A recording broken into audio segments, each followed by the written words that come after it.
ఆదికాండము 13 అబ్రాము తనకు కలిగిన సమస్తమును తన భార్యను తనతో కూడానున్న లోతును వెంటబెట్టుకొని ఐగుప్తులో నుండి నెగేబునకు వెళ్ళెను. అబ్రాము వెండి బంగారము పశువులు కలిగి బహు ధనవంతుడై ఉండెను. అతడు ప్రయాణము చేయుచు దక్షిణము నుండి బేతేలు వరకు, అనగా బేతేలుకును హాయికిని మధ్య తన గుడారము మొదట ఉండిన స్థలము వరకు వెళ్ళి తాను మొదట బలిపీఠమును కట్టిన చోట చేరెను.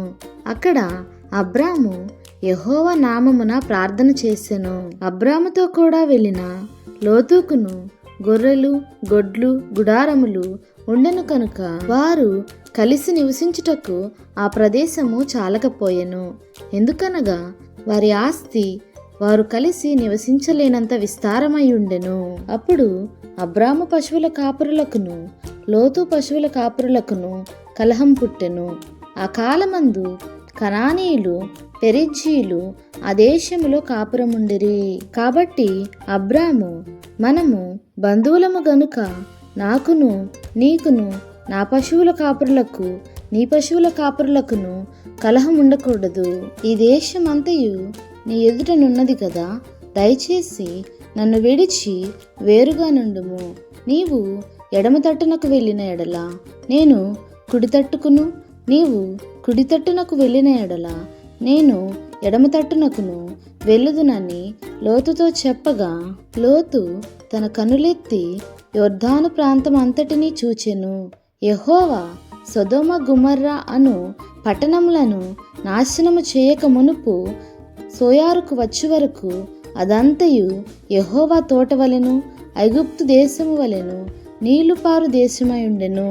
కాబట్టి లోతు తనకు యొర్దాను ప్రాంతం అంతటిని ఏర్పరచుకొని తూర్పుగా ప్రయాణం చేసెను. అట్లు వారు ఒకరికొకరు వేరైపోయిరి. అబ్రాము కనానులో నివసించెను. లోతు ఆ మైదానమందున్న పట్టణముల ప్రదేశములలో కాపురముండి సొదొమ దగ్గర తన గుడారము వేసుకొనెను. సొదొమ మనుష్యులు దుష్టులను, యెహోవా దృష్టికి బహు పాపులునై ఉండిరి. లోతు అబ్రామును విడిచిపోయిన తరువాత యెహోవా, ఇదిగో నీ కనులెత్తి నీవు ఉన్న చోట నుండి ఉత్తరపు తట్టు, దక్షిణపు తట్టు, తూర్పు తట్టు, పడమర తట్టు చూడుము.